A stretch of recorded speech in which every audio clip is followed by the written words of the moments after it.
بسم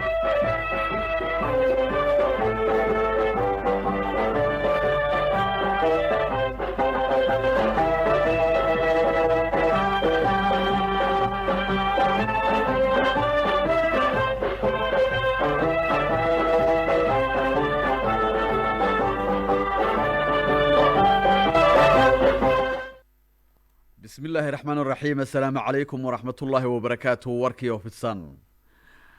gudoomiyaha guddiga nabadgelyada iyo xidhiidhka dibadda ee baarlamaanka dalka Itoobiya Dema Negiyuma ayaa sheegay in hirgelinta heshiiska isafgarada ee Soomaaliland iyo Itoobiya uu muhiim u yahay horumarka iyo nabadgelyada gobolka.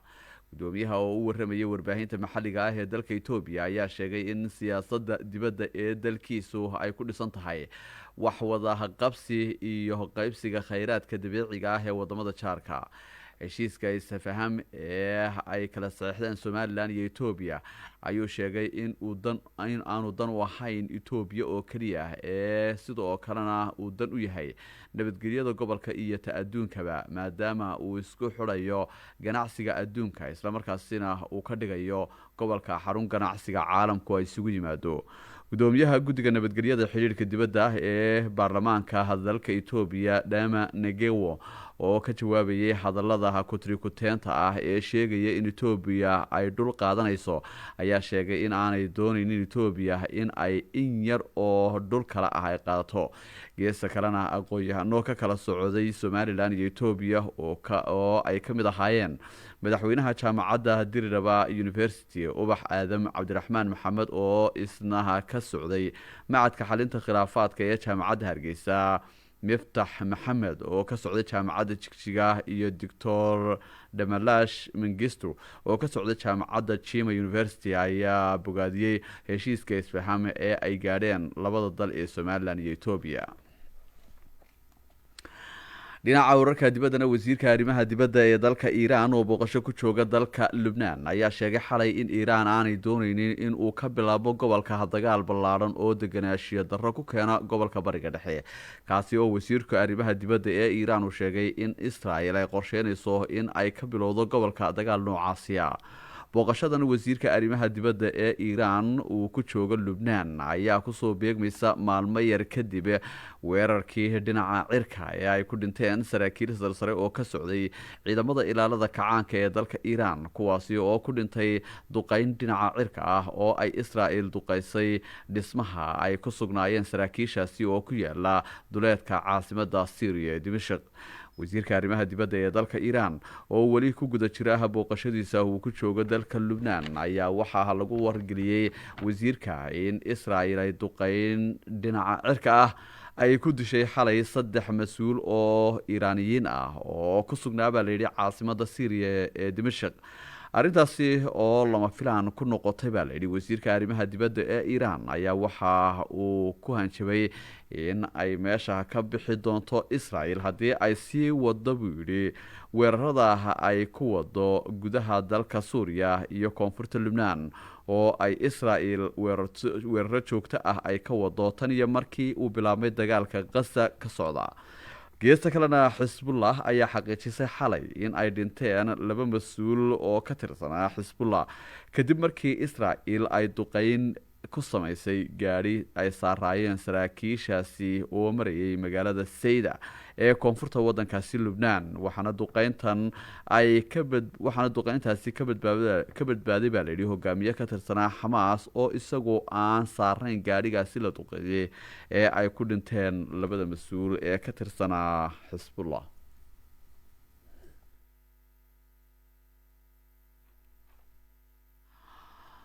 dhinaca kalena wasaaradda gaashaandhigga ee Mareykanka ayaa ku ballan qaaday xalay in ay degdeg uga jawaabi doonaan ciidamada Mareykanka haddii ay weeraraan maleeshiyada hubeysan ee ku xidhan Iran ciidamada Mareykanka ee ku sugan wadanka Ciraaq iyo wadanka Syria. afhayeenka wasaaradda gaashaandhigga ee Mareykanka ayaa warbaahinta u sheegtay xalay in aan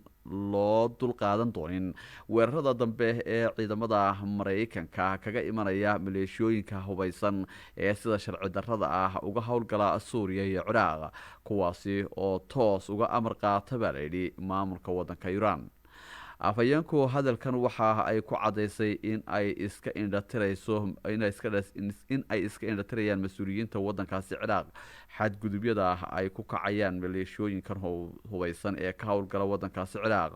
oo ah dal madax bannaan oo ixtiraamkiisa leh isaguna ay tahay in uu go-aankiisa yeesho waxaana afhayeenku ay xukuumadda ciraaq usoo jeedisay in ay dib u eegto warbixinada ay warbaahinta u gudbinayso oo ah mid dhinac ah oo dhinac u xaqlinaysa oo aan dhexdhexaad ahayn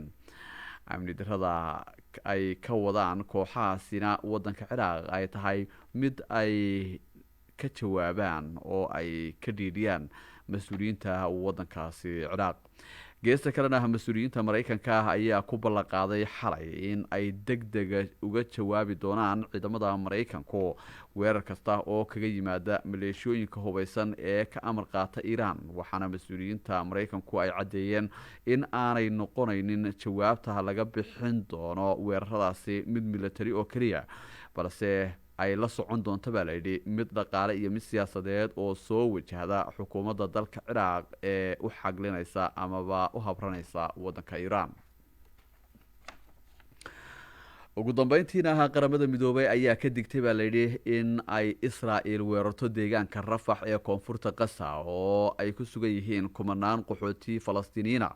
oo kusoo barakacay halkaasi iyaga oo kasoo cararay dagaalka ka socda qasa qaramada midoobay ayaa sheegtay xalay in ay inuu keenayo weerarkaasi xasuuq ku yimaada dadka falastiiniyiinta ah ee usoo qaxay deegaanka rafax waxaana qaramada midoobay ay caddaysay xalay inay kasoo horjeedo in israa'il mar kale ay barakiciso dadka qaxootiga ah ee ku sugan deegaanka rafax ee koonfurta qasa weerarkan oo ay israa'il sheegtay in ay qaadi doonto maalmaha inagu soo fool kale ayaa waxaa kasoo horjeestay mas-uuliyiinta wadamada maraykanka masar qatar iyo sacuudiga oo dhammaantoodba kasoo horjeestay in la weeraro deegaanka rafax oo ah meel ay ku badbaadayaan dadka rayidka ah ee kasoo qaxay deegaamadooda taasina ay cawaaqib xumo ku keenayso israa'il haddii ay go-aansato in ay weerarto deegaanka rafax oo ah marinka keliya ee ay kaalmadu usoo marto falastiiniyiinta geesta kalena mas-uuliyiinta ka kala socda maraykanka qatar iyo israa'il iyo masar ayaa waxaa la sheegay in ay ku kulmayaan magaalada qaahire ee caasimada waddanka masar waxaana ay ka wada hadlayaan baa layidhi sidii loo dejin lahaa xiisada ka taagan qasa ee loo heli lahaa xabad joojin kumeel gaadh ah si looga wada hadlo baa layidhi in la isweydaarsado maxaabiista ay kala haystaan xamaas iyo israa'il warkii oo aad kala socoteen radio hargeysa codka jamhuuriyadda somalilan akhyaarta qiimaha badan ee hawada nagala socda waa naga intaasi warkaasina waxaa gabagabo ahaa baahinteennii subaxnimo ay noo soo taxnay 10:06 iyo barkii subaxnimo saaka haatan saacadda bariga afrika waxa ay dul cagcageynaysaa 8 iyo barkii subaxnimo waa guud ahaanba howlwadeenadii subaxan saaka ka howlnaa baahinta subaxnimo cali shaah iyo jarmal oo dhinaca farsamada farxaan finado dhinaca warariska cabdi xasan cabdi oo xidhiidhinta idinla socodsiinaya anigoo askari axmed oo idinkaga tegayna nabadgelyo halkani waa radio hargeysa codka jamhuuriyadda somalilan